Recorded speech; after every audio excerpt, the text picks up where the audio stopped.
పవన్ కళ్యాణ్ గారు 17 సంవత్సరాల శ్రమ కామన్ మ్యాన్ ప్రొటెక్షన్ ఫోర్స్ పెట్టినప్పటి నుంచి ప్రజల కోసం పోరాటం చేస్తున్న పవన్ కళ్యాణ్ గారు ఎన్ని కష్టాలు పడ్డారు, ఎన్ని బాధలు పడ్డారు, ఎన్ని మాటలు పడ్డారు మీ అందరికీ తెలుసు.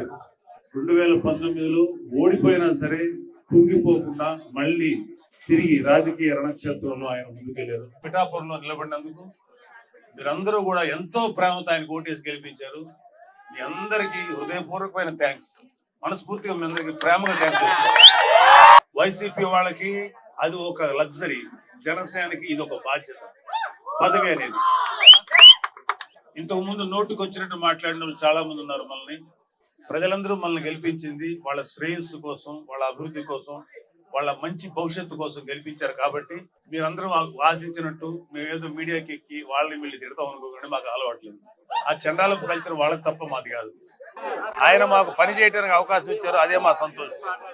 మేము అదృష్టంగా భావిస్తున్నాం తప్ప ఈ క్రెడిట్ అంతా ఇక్కడ గెలిచిన ప్రతి క్రెడిట్ 100% అది జనసేన అని పవన్ కళ్యాణ్ గారికి చెందుతుంది. ఫస్ట్ రాజకీయాల్లో కావాల్సింది ఓర్పు.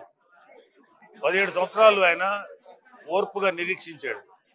అది కనుక అందరికీ ఉంటే ప్రతి వాళ్ళు గొప్పవాళ్ళు అవుతారు. సో జనసేన నమ్ముకున్న వాళ్ళు ఎవరికి అన్యాయం జరగదు.